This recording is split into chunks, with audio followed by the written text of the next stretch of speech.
even in a very dark moment. Particularly for me, I am an optimist. I'm still convinced that people will do the right thing, that we can work to a better future. So my mind started really, I think, recalibrating.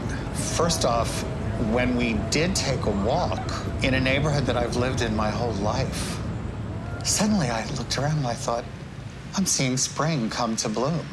You know, whether it was a little tulip flower bed, whether it was walking through the park and seeing it come up to life, going and walking over to the river and seeing the water and seeing horizon. So I suddenly thought, let's find a way to talk about nature and rebirth, but through an urban lens.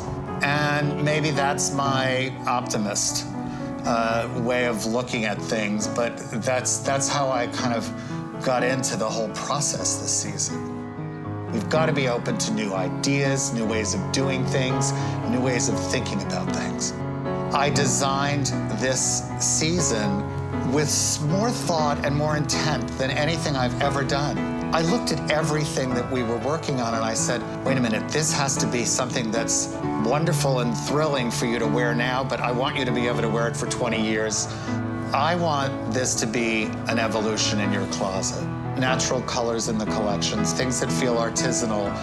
It doesn't look machine-made. You know human hands touched it.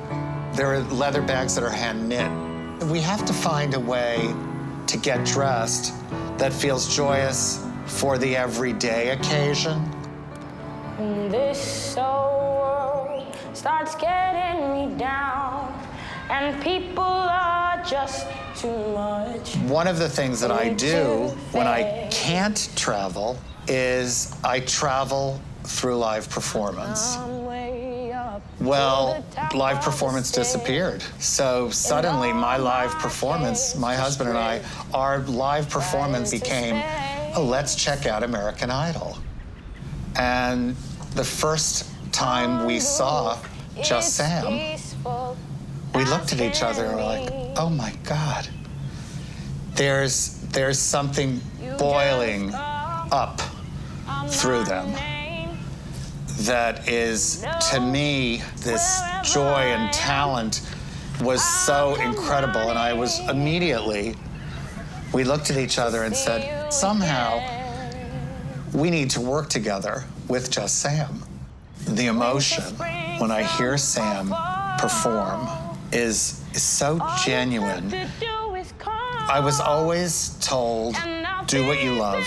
If you do what you love and you really work hard and you leave yourself open, you will succeed. Sam's grandmother did the same thing. New York is a city of hustlers. When times are complicated, we do slow ourselves up, and I do think really good work comes out of it. When you get to meet someone and really know them and really spend time with them, and they are everything you thought they would be and more, it gives you faith in your own antenna and also just in human beings. I remember the first time I saw Bette Midler. I was so excited I literally could have fallen out of my seat and like just onto the floor. Do you think that you will always consider yourself a New Yorker? I do hope so. I do hope so. I am, of a certain age. I'm 74, and I've been a New Yorker for more than half my life. And I do believe once you're a New Yorker, you're always a New Yorker. Totally. We're really excited that this season we're going to be in the garden. We're going to be celebrating nature in the city. Nothing heals you like nature. And in 1999, when we had the opportunity to buy 52 community gardens, I just jumped at it. And I kind of raised the money privately, and we bought them, and they are being held in perpetuity for people to grow their own food. So it's fantastic. You have been so great to NYRP. You have been so staunch. And I want to say, you are a great New Yorker. You see a need and you step in and you say, I want everyone in this room to see what I've done, and I want you to do it too. It's because of people like you. Seriously. When I see a garden come to bloom, I think especially in a city like New York where we're always rushed and we're always at this hectic pace, I immediately fell in love with the whole idea of community gardens and what NYRP was doing.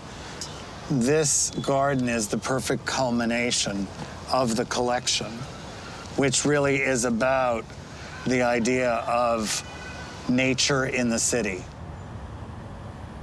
And how do we kind of find that balance in our lives?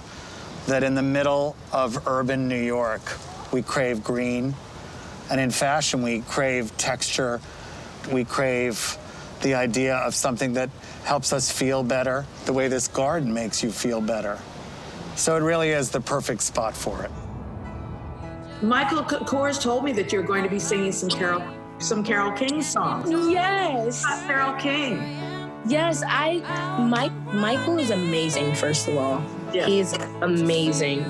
But he wants me to sing Up on the Roof and You've Got a Friend.